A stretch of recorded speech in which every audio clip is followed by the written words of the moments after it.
Hola a todo el mundo, yo soy Miguel y en este vídeo lo que vamos a ver es una forma de leer sistemáticamente un electrocardiograma. Antes de nada quiero aclarar que no soy cardiólogo, tampoco soy médico graduado, soy un estudiante de medicina y lo que yo pretendo no es enseñaros electrocardiografía, sino que lo que pretendo es enseñaros cómo yo aprendí a leer un electrocardiograma y el método sistemático que entre comillas, desarrollé, no, yo no desarrollé nada, el método sistemático que yo uso a la hora de abordar un electro, que la verdad lo encuentro bastante útil. Las fuentes en las que baso todo lo que digo son, por un lado, el manual de cardiología de la CTO, por otro, los vídeos que tiene la Academia Mira Asturias subidos a su página web, a su plataforma online, y por último, un libro de casos clínicos de electrocardiografía. Realmente mi método es una modificación del que se usa en la Academia CTO, al cual yo he modificado algunos puntos, he añadido sobre todo, para que se amolde más a lo que a mí me interesa, que es en primer lugar aprobar mi examen de la asignatura de cardiología, no examinarme al MIR. Por tanto, eso es un poco la presentación de lo que vamos a hacer. Vamos a aprender a ver un electrocardiograma. Por tanto, como es lógico, este vídeo no va a partir de cero. No se va a explicar qué es una derivación, los vectores de despolarización eléctrica del corazón, patatín patatán, sino que esas cosas ya se dan por sabidas. Aquí lo que vamos a hacer es aprender a ver un electro y ver electros. Al final veremos 11 electros con las 11 entidades más representativas que nos podemos encontrar en la clínica de cardiología. Y vamos allá. Como bien he dicho, no vamos... Voy a ponerme el puntero láser porque mola más. No, como bien he dicho, aquí no se va a partir de cero. Yo no te voy a explicar lo que una precordial ni lo que una derivación. No obstante, tenemos que saber tres cosas antes de enfrentarnos a un electrocardiograma. Si sabemos más de tres cosas está bien, pues está mejor, pero con estas tres vamos que nos matamos. La primera de ellas la encontramos aquí arriba, la segunda aquí abajo y la tercera aquí abajo a la derecha. Por tanto, cada cuadrito es una cosa que tenemos que saber. La primera muy importante es que de forma ideal deberíamos ser capaces de conocer la morfología que tiene cada QRS en todas las derivaciones, de forma fisiológica. O dicho de otro modo, tenemos que saber si el QRS va para arriba o va para abajo en las derivaciones. ¿Es necesario que no lo sepamos en todas? Pues a ver, por saber está bien. Ahora, lo más importante son las que te pongo yo aquí. Esto lo podemos memorizar o razonar. Si lo memorizamos, os podéis saltar esta parte, porque realmente no tiene ningún sentido que os lo razone. No obstante, yo prefiero aprenderlo de forma razonada, porque así no tenéis que memorizar nada, y la memoria puede fallar. De forma razonada son tres partes. Si esto es un cuerpo, bueno, una representación de un tórax, y nos imaginamos que esto que tiene forma de corazón es el corazón, vemos cómo se sitúan las derivaciones en relación con el mismo. Bien, ¿qué tenemos que saber? Pues nosotros ya sabemos la dirección que tiene el vector de despolarización de este corazón, es decir, va hacia abajo y va hacia la izquierda. Por tanto, si sumamos el vector de la izquierda y el vector de abajo, nos sale esta flecha, mejor dicho, iba a explicarlo, pero como tengo la flecha, me ahorro explicarlo. Nos sale esta flecha. Por tanto, sabiendo que el vector de despolarización del corazón va hacia abajo y hacia afuera, es decir, va oblicuo hacia afuera, no hace falta que memoricemos si va para arriba o va para abajo el QRS en todas las derivaciones. ¿Por qué?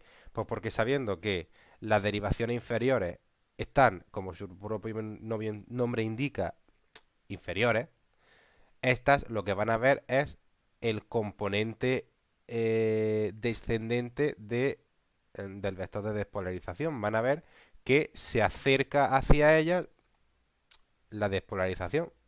Y como ya sabemos, Una derivación es un punto de vista. Las 12 derivaciones son 12 puntos de vista que tenemos hacia esa despolarización del corazón. Cuando la derivación vea que la despolarización se acerque hacia ella, será positiva.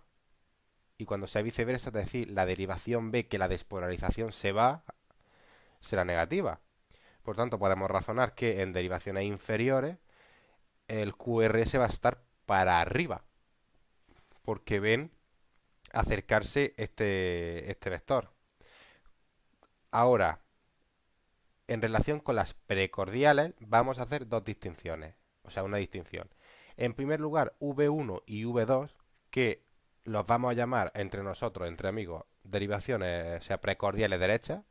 V2, como veis, realmente no está a la derecha, está encima, está situado a la izquierda del esternón, pero entre nosotros va a ser una precordial derecha junto a V1. ¿Por qué? Porque va a tener las mismas características que V1. V1 y V2 son precordiales derechas para nosotros. ¿Y qué ven las precordiales derechas? Que el vector de despolarización se va hacia la izquierda. Por tanto, van a ver QRS negativo. Y por último, el resto de precordiales, las anteriores y las laterales que van a ver, pues las laterales que son V5 y V6 van a ver un vector que va hacia allá, es decir, este va hacia la izquierda, por tanto van a ser positivas, y V3 y V4 van a ver de lleno el vector que les pasa por encima. Por tanto, a modo de resumen, las inferiores que ven un vector que baja hacia ellos, por tanto, QRS positivo. Las derechas que ven, aunque V2 no es derecha, pero para nosotros sí, van a ver un vector que se va, negativo. V3, V4, V5 y V6 van a ser positivos. Bien, sabiendo esto, vamos que nos matamos. ¿Qué es la segunda cosa que tenemos que saber? El segundo truquito que tenemos que saber es que la T le puede a la P. ¿Eso qué significa? Eso hace referencia a una serie de situaciones que vamos a encontrar en las que tengamos serios problemas para discernir si lo que tenemos delante es una onda P o una onda T. Sobre todo en ciertas taquicardias, como veremos más adelante, hay veces que los QRS están tan juntos que perdemos la T y la P. Por tanto, hay que hacer el siguiente razonamiento. ¿Un paciente con una arritmia es un paciente que está vivo o que está muerto? Tenemos un 50% de probabilidades de acertar, porque está vivo o está muerto, cada uno tiene un 50% de probabilidades. ¿Está vivo un paciente con una arritmia? Sí, está vivo, porque si no sería un cadáver.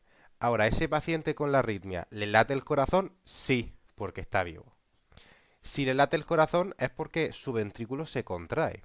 Y si su ventrículo se contrae es porque se despolariza. Y si un ventrículo se despolariza, forzosamente se tiene que repolarizar. Por tanto, sí o sí, si yo tengo una persona viva con QRS, forzosamente va a tener ondas T, que puede estar para arriba, puede estar invertida hacia abajo, pero va a tener ondas T. Lo que no pasa con la P, porque hay ciertas patologías como por ejemplo una fibrilación auricular, un ritmo nodal, una reentrada tal, que pueden presentarse con ausencia de onda P. Por tanto, ante la duda, siempre T. Estos son generalizaciones. Siempre nunca se puede decir nunca, como se suele decir. Pero bueno, para nosotros ya sabemos. Esto, es decir, inferiores ven QRS positivo, precordiales derecha negativo, la otra la ven positivo, la T le puede dar la P. Y ahora el último kit de la cuestión. No se puede evaluar la repolarización en electrocardiogramas que presenten dos cosas. Por un lado, bloqueos de rama. ¿Por qué? Porque un ventrículo que presenta un bloqueo de rama tiene una dificultad intrínseca para despolarizarse de la forma en la que lo haría fisiológicamente. Por tanto, tiene que despolarizarse de una manera rara, aberrante.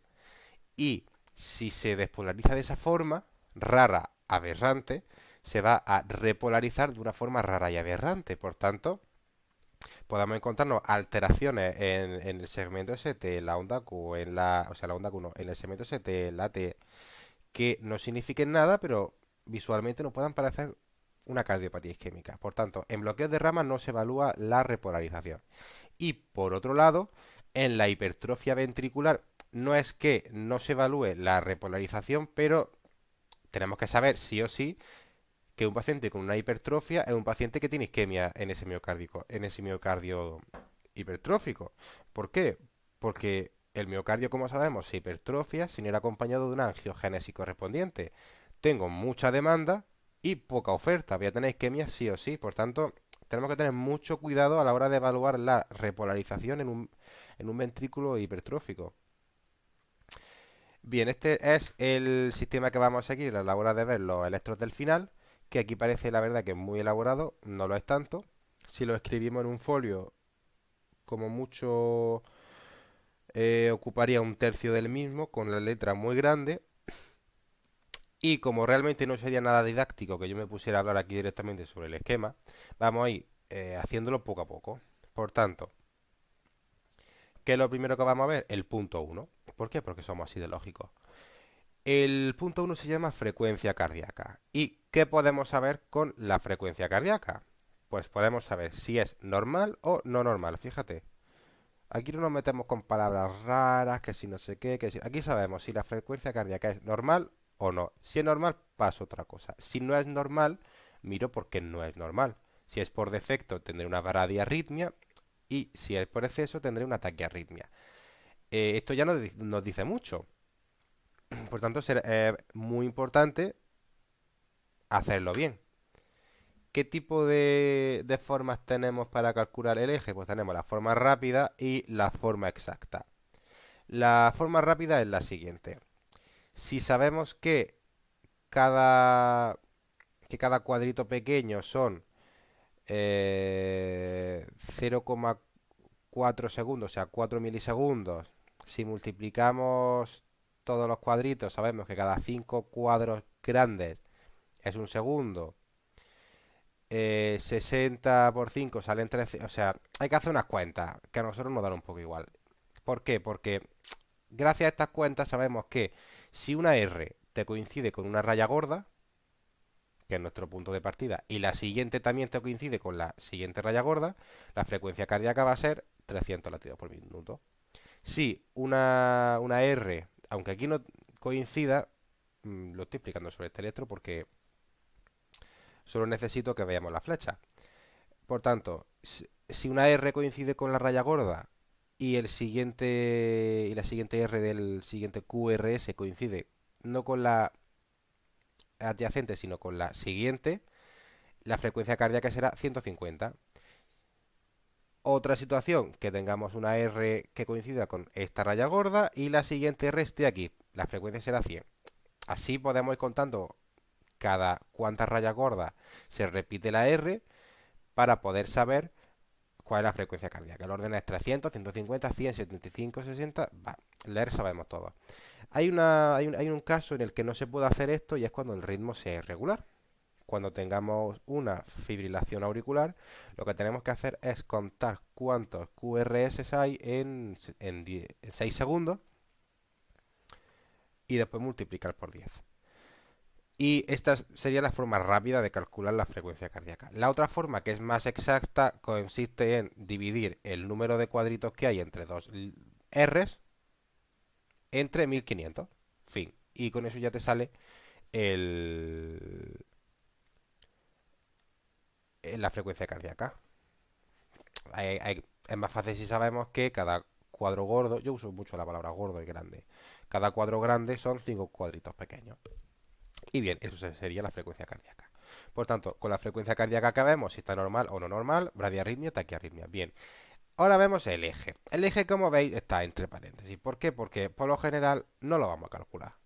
Y no lo vamos a calcular porque es cierto que a veces ayuda, pero otras veces lía bastante. Por lo tanto, está entre paréntesis. Lo vamos a calcular cuando queramos apoyarnos en él, es decir, cuando hayamos visto una hipertrofia o un bloqueo de rama.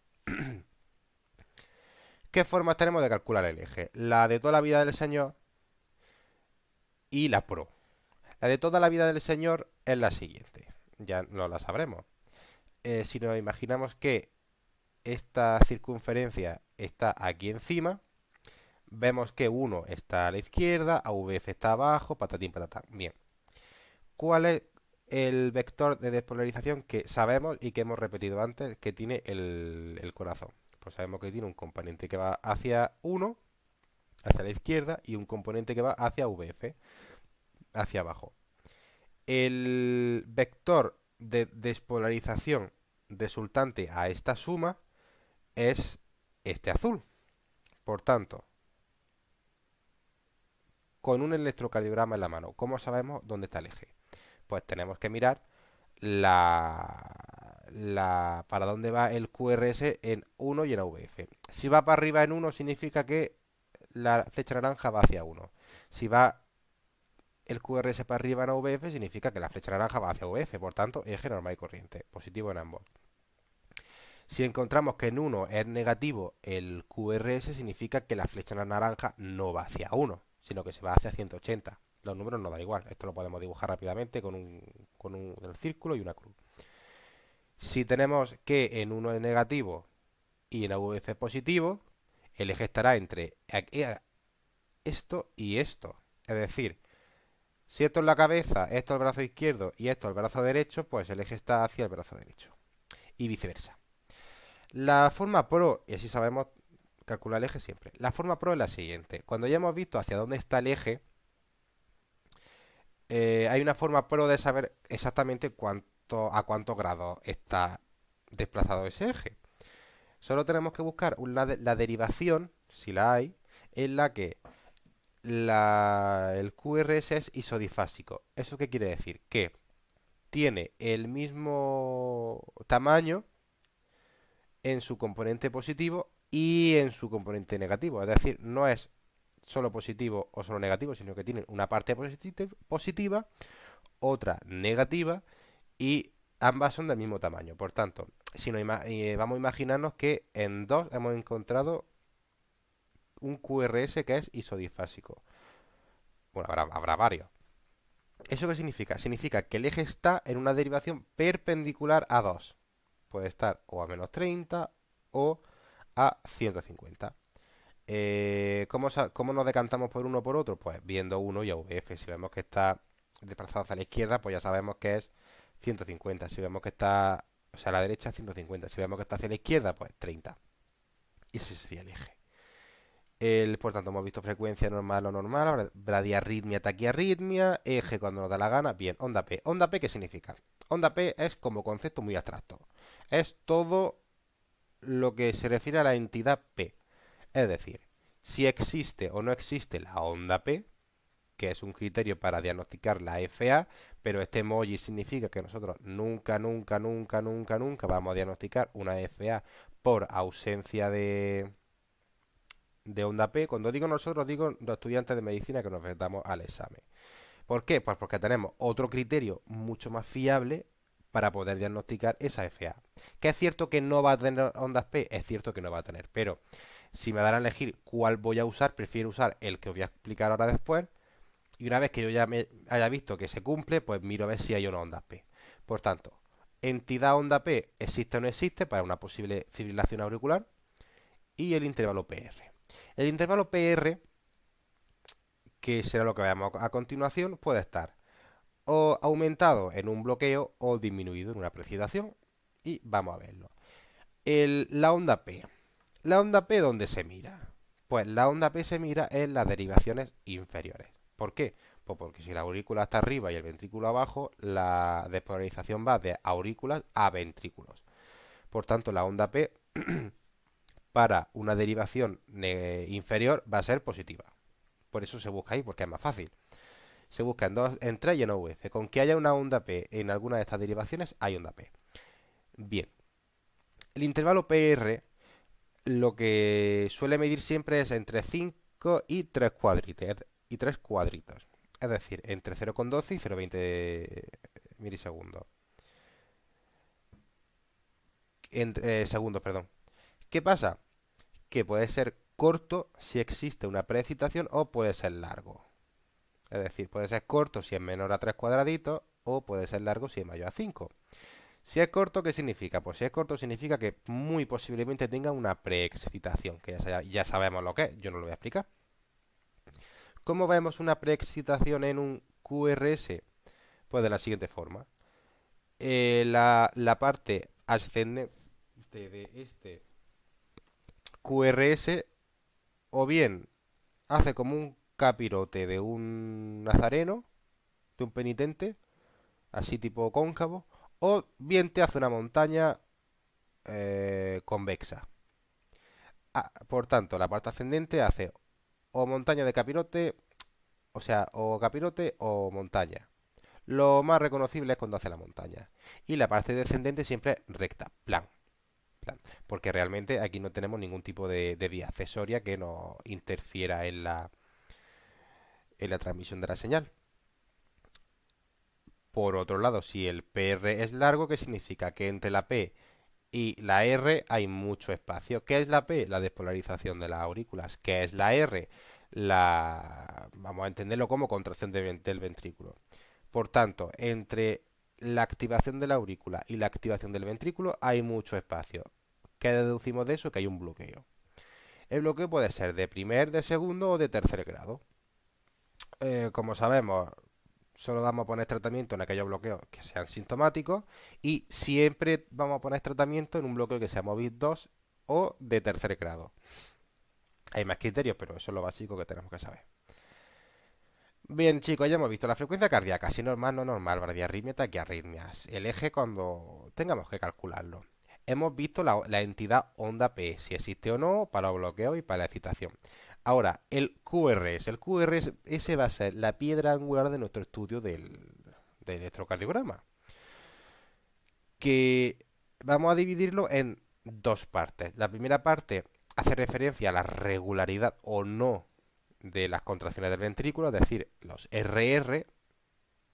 ¿Por qué va a ser muy importante esto? Porque si es irregular, este sí va a ser el criterio diagnóstico para la FA que nos van a poner en un examen y que vamos a ver en la vida real.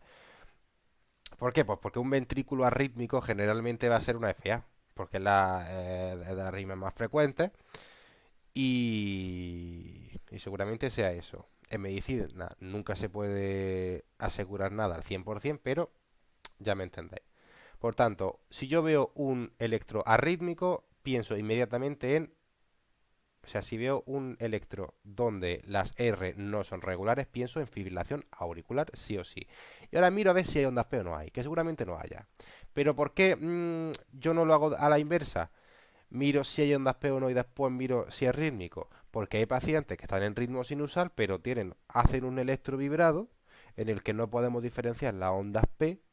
Parece una sierra fibrilar de fibrilación auricular y me pienso que es una FA y no lo es. Por tanto, yo, bajo mi punto de vista, prefiero la segunda a la primera. Pero son, obviamente, por definición, válidos los dos criterios de FA. Por tanto, QRS, RR regular para ver si hay FA. Y vamos a llamarlo medida antropométrica del QRS. Es decir, altura para hipertrofia y anchura. ¿Qué pasa con la altura? ¿Tenemos que mirar la altura siempre? La verdad es que no. No siempre tenemos que mirar la altura. Solo tendremos que mirarla cuando nos llame la atención, es decir, cuando se solapen las líneas de un de una derivación con la de arriba con la de abajo, pero ya está. Y la anchura, como veremos a continuación, sí va a ser más sugerente de estudio. ¿Por qué? Porque la anchura del QRS, para empezar, ¿dónde se busca? ¿En qué derivación? La P la buscábamos en las inferiores. ¿Dónde buscamos el QRS ancho? En todas. Consideramos QRS ancho en aquella derivación en la que sea más ancho. Bien, ¿cuánto mide un QRS normal? 3 cuadraditos. Yo trabajo en cuadraditos, yo no me complico la vida con 0,04 por 3. No, yo trabajo en cuadraditos. Bien, si sale ancho un QRS, puede ser por dos motivos. Bueno, realmente puede ser por tres motivos. El primero es que yo tenga una preexcitación. Como si se me ha pasado lo del PR corto, de repente veo un QRS ancho que hace capirote de nazareno o montaña. Ya tengo mi preexcitación. La otra alternativa es que sea un QRS ventricular, como veremos en un electro que tenemos después, que es que nace del ventrículo. Y la tercera opción es que sea un bloqueo de rama. Los bloqueos de rama, veis que aquí pone que cada bloqueo se mira en la precordial desde ese lado. Eso significa que todo lo derecho, tanto en los bloqueos como en la hipertrofia, lo vamos a mirar en las precordiales derechas, que dijimos nosotros al principio, V1 y V2. Y todo lo izquierdo lo vamos a ver siempre en las derivaciones izquierdas, las precordiales izquierdas, V5 y V6. Si yo me encuentro una morfología de bloqueo de rama izquierda, es decir, una RR' con una mueca en V3, ¿eso es un bloqueo de rama izquierda? Muy posiblemente no, porque nosotros miramos bloqueo de rama izquierda en V5 y V6 y en V1 y V2. Cada uno, eh, cada uno en relación con la parte del corazón que estamos mirando. Normalmente cuando en cardiología se observan cosas así, una morfología de bloqueo de rama izquierda en otra derivación o algo así, se suele denominar TICV, es decir, trastorno inespecífico de la conducción ventricular. Así que resumiendo, que esto quede cristalino, ¿dónde miro la hipertrofia del ventrículo derecho? En V1 y V2. ¿Dónde miro la hipertrofia del ventrículo izquierdo? En V5 y V6. Aquí también en la hipertrofia del ventrículo izquierdo vamos a aplicar el criterio de Sokolov-Lyon, pero bueno. ¿Dónde miro el bloqueo de rama derecho? En V1 y V2, que son derechas. Y cuando ya lo miro, me aseguro mirando la otra, que tendré que tener la imagen especular correspondiente. Especular entre comillas, ya me entendéis. ¿Y dónde miro el bloqueo de rama izquierdo? En precordial izquierda. ¿Bloqueo de rama derecho? Precordial derecha. Y así con todo. Bien, en los bloqueos de rama, como bien he dicho, puede ser o izquierdo mirándolo en precordial izquierda y asegurándonos en derecha, o derecho mirándolo en precordial derecha y asegurándonos en izquierda. El sistema específico de conducción cardíaco que vemos aquí, partimos del nódulo sinusal, nódulo auriculoventricular y aquí tenemos el sistema de conducción. Bien, haz de Higgs que tiene un componente derecho único, porque el ventrículo derecho es una lagrimilla de músculo ahí que no tiene mucha complejidad, por lo que se apaña bien con un solo cable, frente al ventrículo izquierdo, que es más grueso, tiene más músculo, por tanto necesita dos componentes de este sistema de conducción, el anterior superior y el posterior inferior. Un bloqueo de rama derecha puede asociarse a un hemibloqueo de rama izquierda, es decir, un bloqueo de rama derecha con la afectación del fascículo anterior superior o un bloqueo de rama derecha con afectación del posterior inferior. ¿Qué es lo más frecuente? ¿Qué es lo que nos interesa a nosotros? Lo más frecuente es que sea una alteración del anterior superior. Por tanto, cada vez que tú veas un bloqueo de rama derecha, inmediatamente tienes que ir a buscar, en función de los criterios correspondientes, que después creo que hay un electro en el que lo vamos a ver, si hay un hemibloqueo o no hay un hemibloqueo. Puede ser anterior superior o posterior inferior, hay que tener mucho cuidado. Y con esto creo que ya dejamos a un lado el QRS. Por tanto, frecuencia cardíaca normal, no normal, bradiarritmia, taquiarritmia, existe onda P, posible criterio de FA, segmento PR para bloqueo AV, precitación, bien, QRS ¿para qué? Para ver si es regular, diagnosticamos FA, altura, hipertrofia, anchura, bloqueo de rama o la precitación que se nos pudo haber pasado antes. Bien, punto 4, el punto 4 es de lo más importante. Si esta es la piedra angular, esto es la columna angular, aunque no existe el término. ¿Por qué? Porque se llama repolarización, es decir, TST y onda Q. La onda Q siempre va a ir de la mano de la T y la ST porque nos va a hablar de cardiopatía isquémica, de lesión, de necrosis y de todo. Por tanto, ¿dónde mirábamos la P? En las derivaciones inferiores. ¿Dónde mirábamos la anchura del QRS? En la derivación que fuera más ancha. ¿Dónde miramos la repolarización y la onda Q? En todas las derivaciones. Del mismo modo que si nos saltamos un punto, podemos cambiar el orden porque cada uno sigue el orden que quiere. Pero si bien si nos saltamos algo, muy posiblemente nos equivoquemos, aquí os digo que si no miráis la T, la ST y la Q en todas las derivaciones, muy posiblemente se os pase algo. Porque es muy normal que nosotros, que no estamos acostumbrados a ver electros, se nos pase una onda Q de necrosis como un castillo de grande y la pifiemos. Y ahora voy a beber agua. Que la garganta Bien, ¿dónde miramos la repolarización? En todas las derivaciones. ¿Qué vamos a buscar mirando repolarización y onda Q? Como bien hemos dicho antes, eminentemente cardiopatía isquémica, una elevación, un descenso, una inversión de la onda T, una Q de necrosis. ¿Qué otra cosa podemos buscar? Acordaros lo que dije al principio. En hipertrofia nunca podremos evaluar si hay o no cardiopatía isquémica mediante datos electrocardiográficos puros. ¿Puede pasar? Sí, pero sería muy difícil. O sea, ¿por qué? Pues porque siempre vamos a tener una alteración de la onda T, es decir, vamos a tener una inversión de la onda T, una isquemia subepicárdica, si la hay, en la hipertrofia. Acordaros, una gran masa miocárdica aumenta la demanda, no se ve acompañada de una oferta apropiada, por tanto hay isquemia. Bien, esta diapositiva he visto conveniente ponerla. ¿Cuándo una onda Q es patológica? Porque ondas Q están casi todos los electrocardiogramas de forma fisiológica. Esto es una onda Q normal y corriente. Baja primera onda negativa del QRS, sube la R, baja la S. Tal, tal y tal. Derivaciones inferiores. Cuando decimos que es patológica la Q, cuando mide más de 2 cuadritos o cuando la derivación, o sea, o cuando su tamaño supone más o exactamente un 25% del tamaño del QRS total. Por tanto, en 2, aquí ya empezamos a ver cómo la Q se empieza a pronunciar. En 3 tenemos una pedazo de Q que supone más del 25% del QRS. Y en AVF también tenemos una Q grande, por tanto, Q patológica. Daros cuenta que la Q normalmente mide como mucho un cuadro. Aquí tenemos cuadro y medio, no sé cuántos cuadros, 2 cuadros y medio. Aquí, por tanto, tenemos que tener ojo. En resumen, ¿qué morfología tiene la Q? Pues esta morfología de me empiezo a profundizar. Esta morfología de soy profunda. Y ahora, lo que no se nos puede escapar es esta y esta. Sobre todo en derivaciones inferiores, porque es lo más fácil de ver. Porque 2, 3 y AVF que dijimos al principio, que son derivaciones positivas por definición, porque ven el vector de despolarización acercarse hacia ella. Si tú ves que 2, 3 y o AVF no son positivas, sino que se meten para abajo, ahí pasa algo.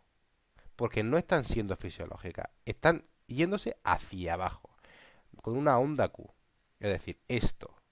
Y ahora, la onda Q de los infartazos que tú la ves directamente es cuando viene, se mete profundamente hacia abajo y sube haciéndote como una montañita en la onda T.